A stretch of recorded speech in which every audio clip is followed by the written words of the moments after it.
The morning sun painted golden streaks across the glass windows of downtown Financial Center as Regina Thompson stepped out of her black Mercedes. She adjusted her navy blue blazer and checked her Rolex.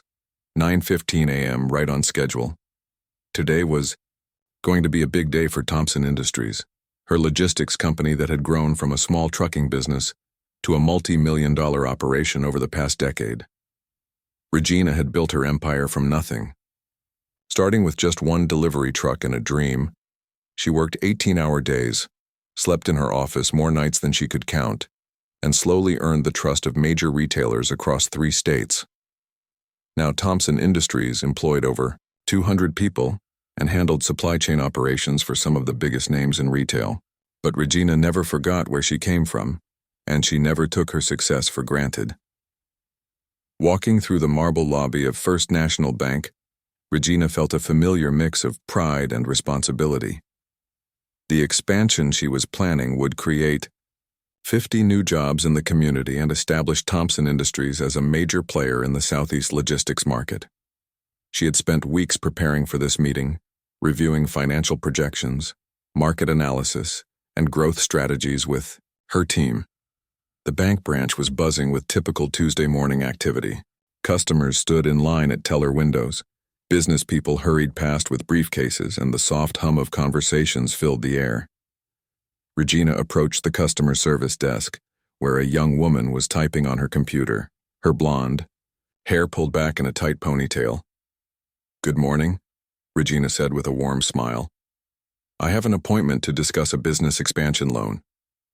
The woman looked up slowly, her eyes scanning Regina from head to toe with obvious judgment. There was something in her expression that Regina had seen before. That subtle shift from professional courtesy to suspicious assessment. It was a look that spoke volumes without saying a word. "Do you have an account with us?" the woman asked, her tone noticeably cooler than it had been with the previous customer. "Yes, Thompson Industries has been banking here for 8 years. I'm Regina Thompson, the CEO." The woman's eyebrows raised slightly, and she tilted her head with a condescending smile. "Oh, I see. Well, if you're looking to open a personal checking account or maybe get a small personal loan, I can help you with that. But for anything business-related, you'd need to speak with our commercial lending department." Regina felt a familiar knot forming in her stomach. She had experienced this kind of treatment before, but it never got easier. Taking a deep breath, she maintained her professional composure. "I understand that, which is why I scheduled an appointment with your commercial lending team 3 weeks ago. The appointment is for 9:30 a.m. regarding a $2.3 million expansion loan for Thompson Industries." The woman's expression shifted to barely concealed disbelief. She glanced at her computer screen, then back at Regina with skeptical eyes. "I'm going to need to see some identification, and maybe you could tell me a little more about your position with this company."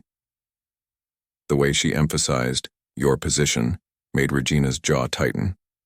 She had heard that tone countless times throughout her career, that subtle suggestion that she couldn't possibly be who she claimed to be.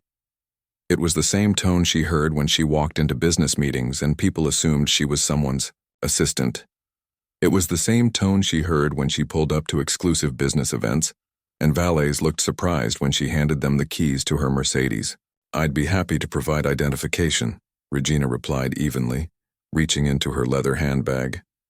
"But I should mention that my assistant confirmed this appointment yesterday with your commercial lending manager." As Regina pulled out her driver's license and business cards, she noticed other customers beginning to glance in their direction. The conversation was drawing attention, and she could feel the familiar heat of embarrassment and frustration building in her chest. The woman examined Regina's identification with exaggerated scrutiny, holding it up to the light as if checking for forgeries. She then looked at the business card, reading it slowly as if the words might change if she stared at them long enough. "Thompson Industries," she read aloud, her voice dripping with skepticism. "And you're saying you're the CEO?" "That's correct," Regina responded, her patience wearing thin but her voice still controlled. The woman stood up from her desk, smoothing down her skirt with an air of authority that seemed disproportionate to her position. "Well, I think there might be some confusion here. Let me get my manager to sort this out." As she walked toward the back offices, Regina heard her speaking in hushed tones to another employee. While she couldn't make out the exact words, the tone and body language were unmistakable. They were discussing her as if she were a problem to be solved rather than a valued customer to be served. Standing alone at the customer service desk, Regina felt the weight of every gaze in the lobby. Some customers looked curious. Others seemed annoyed by the delay, and a few appeared sympathetic but unwilling to get involved. This was the part of success that business magazines never wrote about: the constant need to prove yourself, to justify your presence in spaces where people who looked like you weren't expected to belong. Regina thought about her grandmother, who had cleaned offices in this very building 40 years ago. She remembered the stories her grandmother told about being invisible to the people who worked in these glass towers, how they would talk about their business deals and financial successes as if she wasn't even in the room. Her grandmother had dreamed of a day when her granddaughter wouldn't have to prove her worth based on the color of her skin. Yet here Regina stood, decades later, having achieved everything her grandmother had dreamed of and more, still facing the same underlying assumptions and biases. The irony wasn't lost on her that she was standing in a bank where her company's accounts generated more revenue than most of their commercial clients. Yet she was being treated like an outsider who had wandered in off the street. The minutes ticked by slowly as Regina waited, her mind racing through her options. She could demand to speak with someone higher up the chain. She could walk out and take her business elsewhere. She could make a scene and embarrass everyone involved. But Regina had learned long ago that the most powerful response was often the most measured one. She pulled out her phone and scrolled through her contacts, her finger hovering over the name of James Morrison, the regional vice president who had personally recruited Thompson Industries as a client 3 years ago. James had wined and dined her, praising her business acumen and promising that First National Bank would be a partner in her company's growth. Regina wondered what James would say if he could see how his valued commercial client was being treated by his staff. She wondered if this was an isolated incident, or part of a larger pattern of discrimination that the bank's leadership either ignored or actively perpetuated. As she waited, Regina made a mental note of every detail: the woman's name tag, the time, the exact words that had been spoken. If this situation escalated, she wanted to have a complete record of what had transpired. Success had taught her the importance of documentation, especially when dealing with situations that involved potential discrimination. The lobby continued to buzz around her, but Regina felt increasingly isolated, standing at the customer service desk like a defendant waiting for judgment. She checked her watch again, 9:25 a.m. Her appointment was supposed to start in 5 minutes, but instead of sitting in a conference room discussing expansion plans and loan terms, she was being subjected to what felt like an interrogation about her right to be there. Regina took a deep breath and straightened her shoulders. Whatever was about to happen next, she was ready for it. The sound of footsteps on marble flooring echoed through the lobby as a tall man in his mid-40s approached the customer service desk. His gray suit was perfectly pressed, his tie was positioned just right, and his confident stride suggested he was used to being in charge. This was David Chen, the branch manager, and Regina could tell immediately that he had already formed his opinion about the situation before even meeting her. David's expression was a carefully constructed mask of professional politeness, but Regina had spent enough years in boardrooms to recognize the subtle signs of condescension. The way he clasped his hands behind his back, the slight tilt of his head, and the practiced smile that didn't quite reach his eyes, all told the same story she had encountered countless times before. "Good morning," David said, his voice carrying that particular tone people use when they think they're talking to someone who doesn't quite belong. "I understand there's been some confusion about an appointment." Regina extended her hand for a professional handshake, which David accepted with obvious reluctance. His grip was weak and brief, as if he couldn't wait to break the contact. "There's no confusion on my end," Regina replied calmly. "I have a 9:30 appointment to discuss an expansion loan for Thompson Industries." David glanced at the woman behind the customer service desk, who gave him a meaningful look that Regina didn't miss. It was the kind of silent communication that, Happens between co-workers who think they're dealing with a difficult situation together. Well, let's see what we can do to help you today, David said, emphasizing the word help in a way that made it sound like charity rather than customer service. Are you perhaps looking to consolidate some personal debt? We have some excellent programs for people in your situation. The words hit Regina like a slap. People in your situation. She had heard variations of this phrase throughout her career, and it never failed to make her blood boil. What situation was he referring to exactly? Being a successful black woman? Being someone who had built a multi-million-dollar company from the ground up? Or was he simply assuming that someone who looked like her couldn't possibly be seeking a $2.3 million business loan?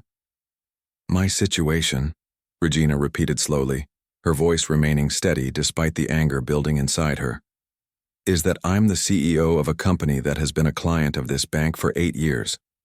Thompson Industries generates over $15 million in annual transactions through First National Bank. Today, I'm here to discuss expanding that relationship with an additional credit facility. David's smile faltered for just a moment, but he quickly recovered. Of course, I'm sure you understand that we have to be careful with our lending practices. The economy has been challenging for many small businesses, and we want to make sure we're making responsible decisions. Small businesses. Regina almost laughed at the irony. Thompson Industries employed more people than some Fortune 500 companies' regional offices. Her company's fleet of trucks could be seen on highways across 3 states. Her distribution centers processed millions of packages every month. Yet here she was, being treated like she was asking for a small business loan to open a corner store. I appreciate your concern about responsible lending, Regina said, pulling out her phone to check the time. However, I believe there may be some misunderstanding about the scope of Thompson Industries' operations. Perhaps we should review my company's account history and financial statements. David glanced nervously at his watch and then at the other customers in the lobby, some of whom were openly staring at the unfolding situation. Regina noticed that their conversation was attracting more attention by the minute, and she could see David becoming increasingly uncomfortable with the scrutiny. Why, don't we step into my office where we can discuss this more privately? David suggested, but his tone suggested this was more about getting Regina out of the public eye than about providing better service. I'm comfortable discussing it right here, Regina replied firmly. After all, if Thompson Industries is the valued commercial client that your bank has always claimed we are, there should be no need for privacy. The color began to drain from David's face as Regina's words sank in. For the first time since approaching her, he seemed to be really listening to what she was saying rather than making assumptions based on his preconceived notions. Thompson Industries, he repeated, his voice slightly weaker than before. You said Thompson Industries? That's correct. We've been banking here since 2017. Our primary account manager has been Jennifer Walsh in commercial lending, though she was recently promoted to the regional office. I believe that's why I was scheduled to meet with someone new today. David's hands began to fidget with his tie, and Regina noticed small beads of perspiration forming on his forehead despite the bank's air conditioning. He was clearly starting to realize that he might have made a serious mistake, but his pride was preventing him from admitting it outright. I'm going to need to see some identification, David said, his voice cracking slightly. Just standard procedure, you understand. Regina had already shown her identification to the woman at the customer service desk, but she calmly pulled out her driver's license and business cards again. As David examined them, she watched his expression change, from skeptical confidence to growing concern to barely contained panic. Thompson Industries wasn't just any account. Regina knew that David would be able to see their account balance, transaction history, and commercial relationship with the bank. What he would find would show him exactly how badly he had misjudged the situation. There appears to be... This is...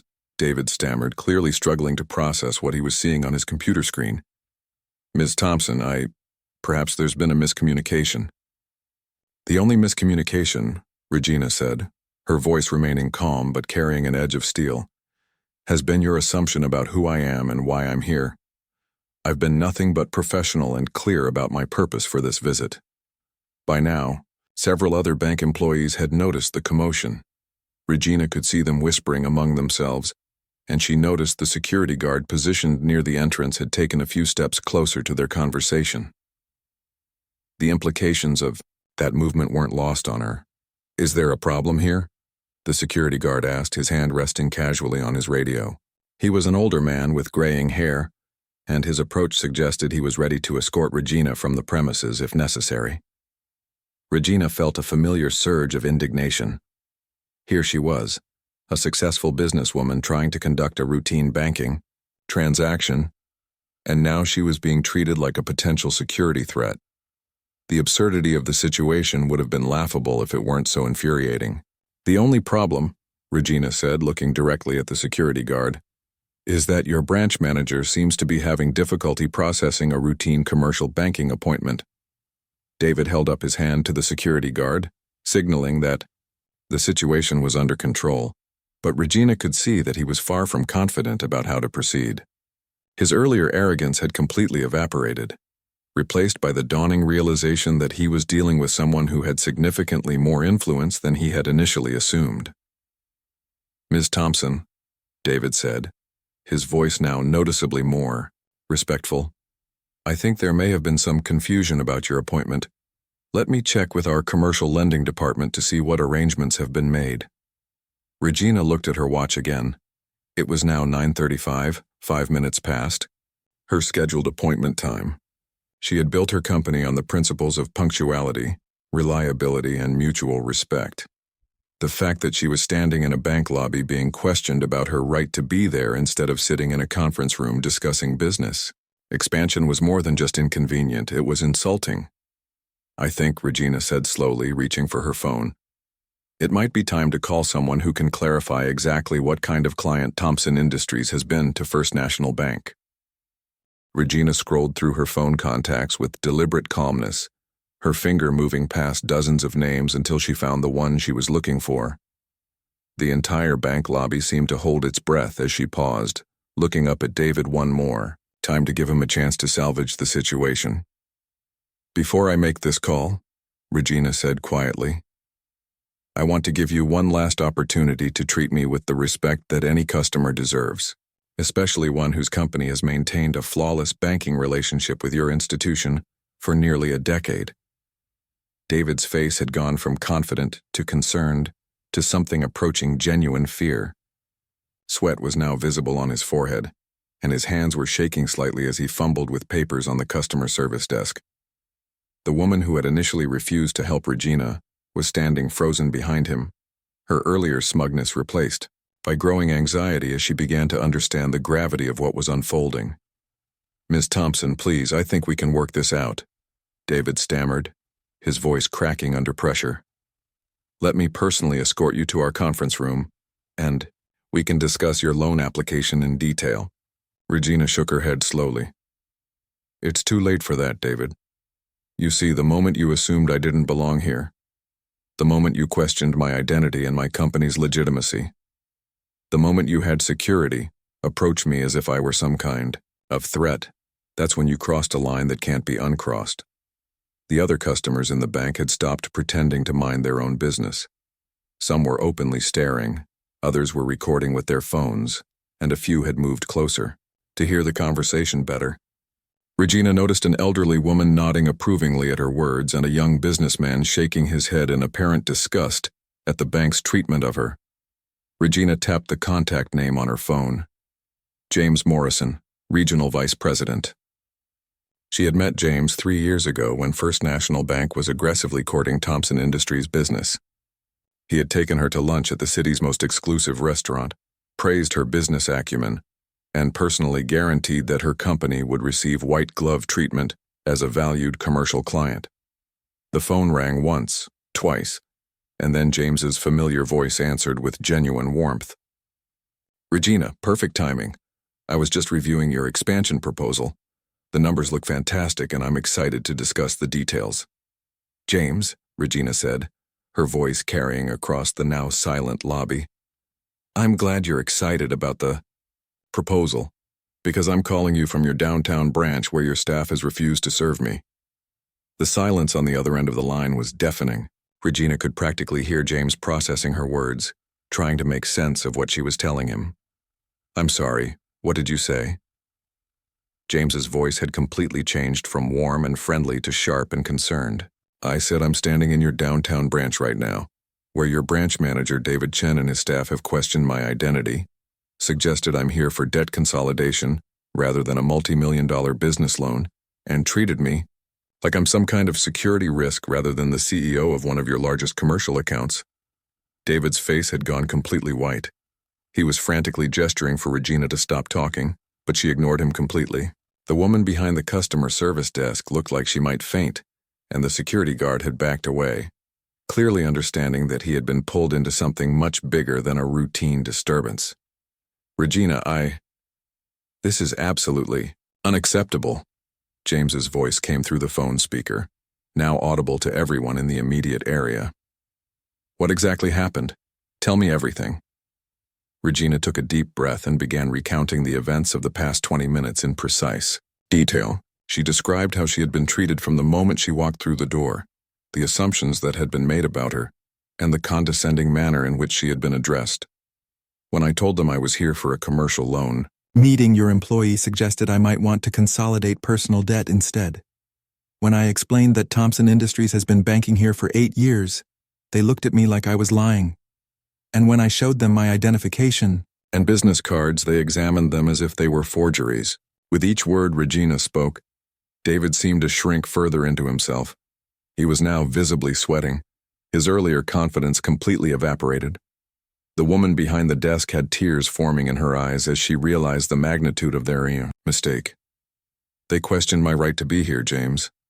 They made me feel like an intruder in a bank where my company generates $15 million in annual business. And when I remained calm and professional despite their treatment, they called security over as if I were causing some kind of disturbance. James's voice, when it came through the speaker, was tight with barely controlled anger. Regina, I am mortified. This is not who we are as an organization, and it is certainly not how we treat our valued clients. More importantly, it's not how we treat any human being. Regina noticed that other bank employees were now gathering at a respectful distance, drawn by the commotion but afraid to get too close.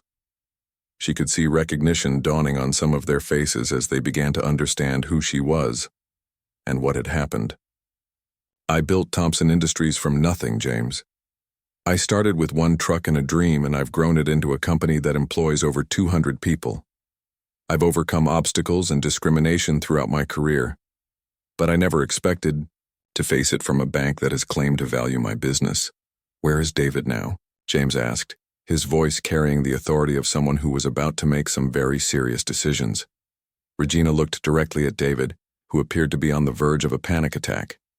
He's standing right here, listening to every word of this conversation. David, can you hear me?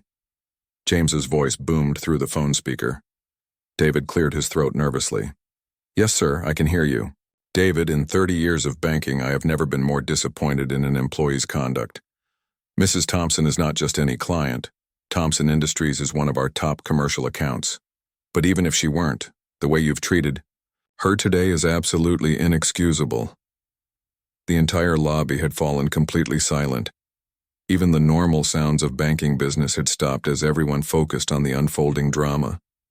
Regina could see bank employees at their desks pretending to work while straining to hear every word. Sir, I think there was a misunderstanding, David began weakly.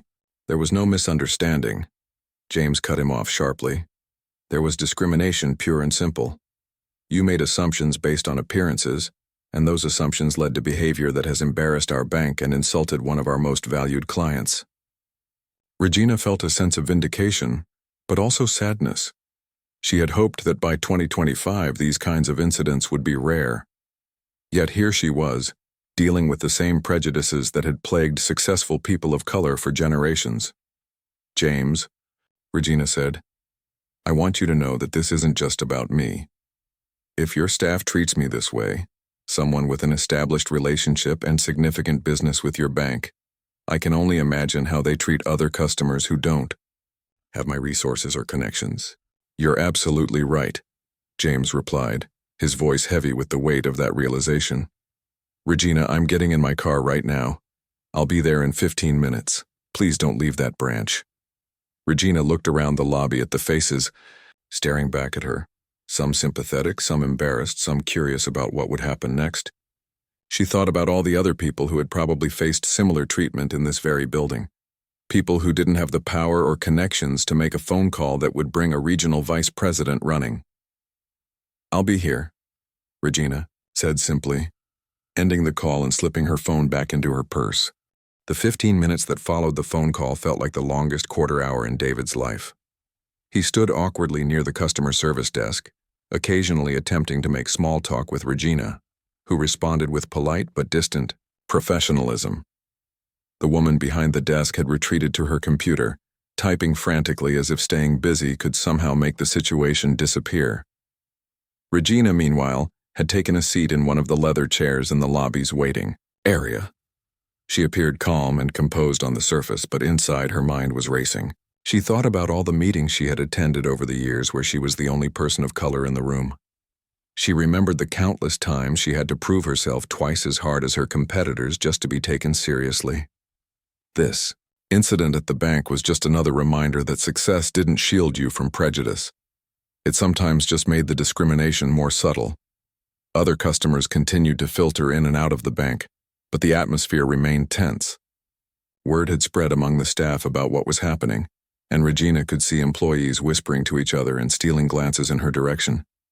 Some looked embarrassed, others seemed curious, and a few appeared genuinely upset about how she had been treated. A young teller approached Regina hesitantly during the wait. She was a petite woman with kind eyes who looked like she couldn't have been working at the bank for very long. "Ma'am," she said quietly, "I just wanted to say that I'm really sorry about what happened to you today. That's not right. And I hope you know that not all of us here feel that way." Regina looked up at the young woman and managed a small smile. "Thank you for saying that. It means more than you know." The teller glanced nervously toward David before continuing. "I've heard about Thompson Industries. My cousin actually works for one of your shipping partners. He always talks about how professional and fair your company is to work with." Regina felt a warmth spread through her chest. "What's your name?" "Lisa," the young woman replied. "Well, Lisa, I appreciate you taking the time to speak with me. It takes courage to stand up and do the right thing, especially when it might be uncomfortable." Lisa nodded and returned to her station, but the brief interaction had lifted Regina's spirits. It reminded her that while some people might harbor prejudices, others were willing to recognize injustice and speak out against it. As the minutes ticked by, Regina noticed David becoming increasingly agitated. He kept checking his watch, adjusting his tie and running his hands through his hair. At one point, he approached her again. "Ms. Thompson, I really think we got off on the wrong foot today. Maybe when Mr. Morrison arrives, we can all sit down and work this out like professionals." Regina looked at him steadily. "David, the time for working this out was when I first walked through those doors this morning. You had multiple opportunities to treat me with basic respect and professionalism. Instead, you chose to make assumptions based on your own biases. I understand you're upset, but I think you might be overreacting just a little bit," David said, his voice taking on a slightly defensive tone despite his obvious nervousness. Regina's eyebrows raised at his choice of words. "Overreacting? David, let me ask you something. If a white businessman in a suit had walked in here this morning asking about a multi-million-dollar loan, would you have suggested he was here for debt consolidation? Would you have questioned his identity? Would you have called security?" David opened his mouth to respond but then closed it again, clearly realizing that any answer he gave would only make his situation worse. The sound of a car door slamming outside caught everyone's attention. Through the large windows they could see a man in an expensive suit striding purposefully toward the bank entrance. James Morrison had arrived, and he did not look happy. The bank's front doors swung open with more force than necessary, and James Morrison entered like a man on a mission. He was tall, well-dressed, and carried himself with the authority of someone who was used to being in charge. His face was flushed with anger, and his jaw was set in a hard line. James's eyes swept the lobby until they found Regina, and his expression immediately softened. He walked directly to her, extending his hand with genuine warmth. "Regina, I cannot begin to express how sorry I am about what happened here today." Regina stood and shook his hand. "James, I appreciate you coming down here personally." James then turned toward David, and the temperature in the room seemed to drop several degrees. "David, my office now." But Regina held up her hand. "Actually, James, I think this conversation should happen right here, in front of everyone. What happened to me today didn't happen in private, and the response shouldn't be private either." James looked around the lobby, taking in the faces of customers and employees who were all watching the scene unfold. He nodded slowly. "You're absolutely right." He turned back to David, his voice carrying clearly across the marble space. "David, I want you to explain to me exactly what happened here this morning, and I want you to tell me why you thought it was appropriate to treat one of our most valued clients the way you did." David's face had gone from pale to red and back to pale again. He stammered as he tried to find words. "Sir, there was a misunderstanding about Mrs. Thompson's appointment. I was just trying to follow proper procedures." "Proper procedures?" James's voice rose slightly. "Is it proper procedure to assume a well-dressed businesswoman is here for debt consolidation rather than a commercial loan? Is it proper procedure to question someone's identity when they clearly identify themselves as a CEO? Is it proper procedure to call security on a customer who is being nothing but professional?" The lobby had gone completely silent except for James's voice. Even the normal background sounds of banking business had stopped. "Sir, I think I may have made some errors in judgment," David admitted weakly. "Errors in judgment?" James repeated. "David, what you did today wasn't an error in judgment. It was discrimination, plain and simple. You made assumptions about Mrs. Thompson based on her appearance, and those assumptions led to behavior that is completely unacceptable in any professional setting." Regina watched as James continued to address the situation publicly. She appreciated that he wasn't trying to sweep it under the rug or handle it quietly behind closed doors. This kind of discrimination thrived in darkness and silence. "Mrs. Thompson," James said, turning back to her, "Thompson Industries is not just any client to us. Your company represents the kind of business partnership we strive for, consistent, reliable, and growing. But more than that, you deserve to be treated with respect because you're a human being regardless of your account balance." James then addressed the entire lobby, speaking to customers and employees alike. "What happened here today is not representative of First National Bank's values. We pride ourselves on serving all customers with dignity and respect, and we clearly failed in that mission today."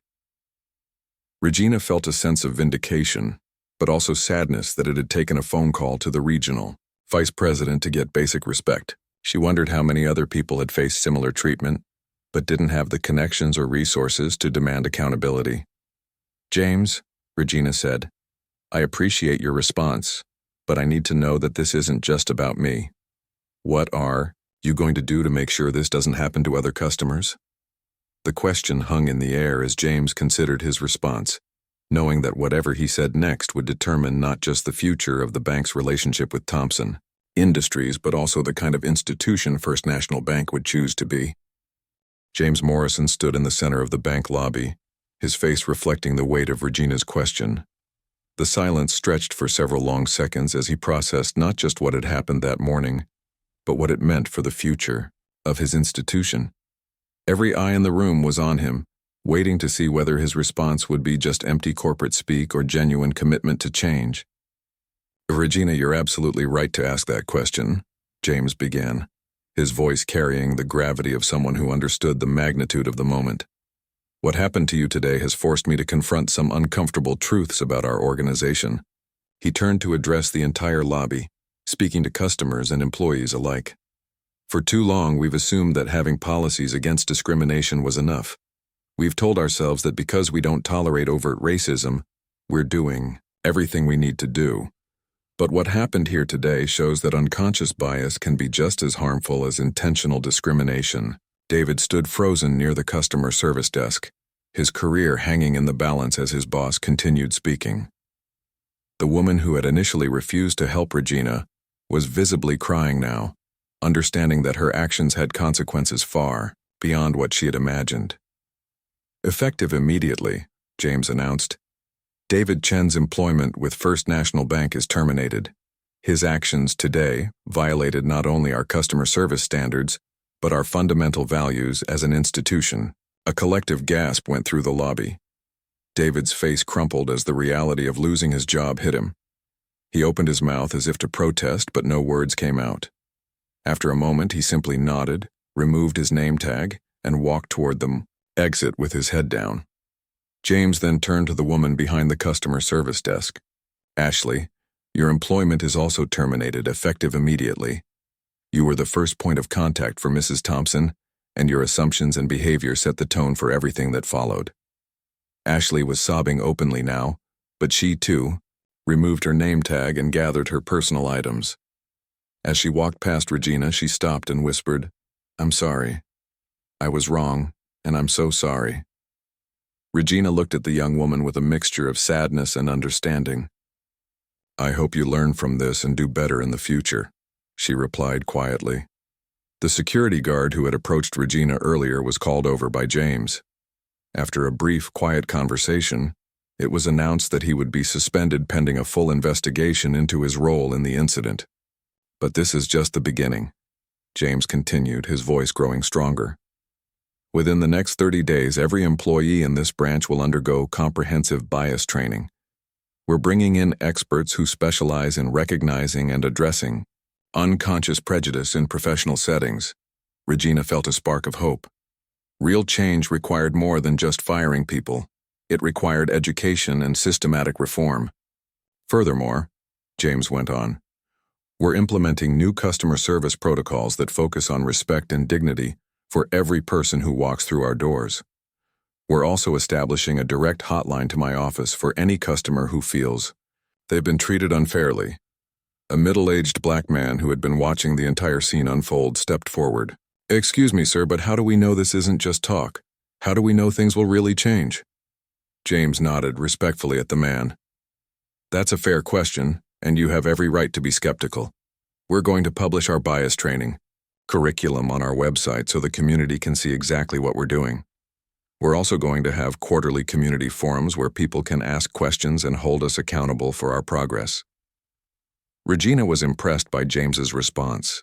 Many executives would have made vague promises and hoped the situation would blow over. Instead, he was committing to transparency and ongoing accountability.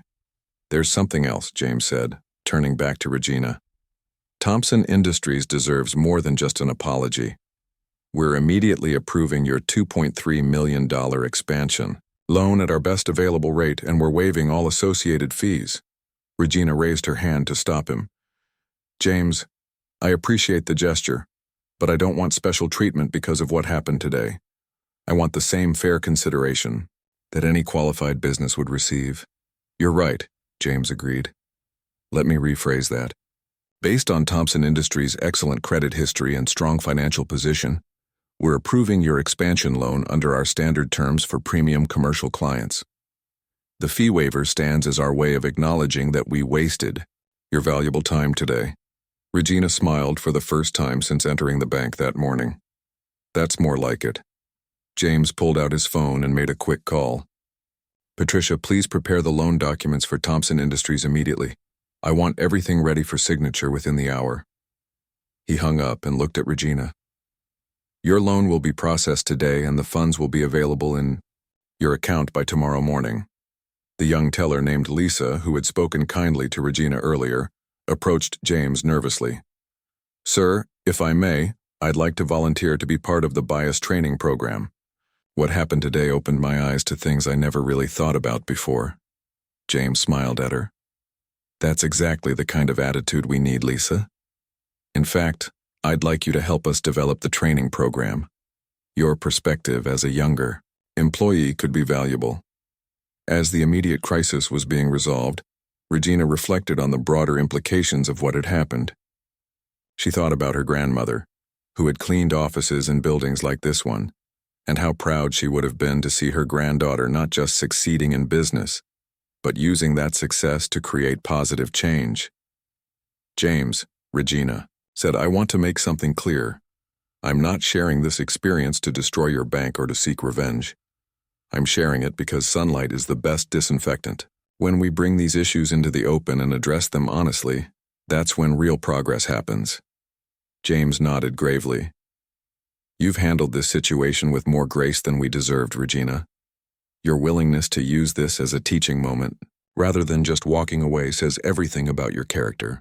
Over the next hour, as the loan documents were prepared, Regina found herself in conversations with several bank employees who approached her to apologize and share their own thoughts about what had happened.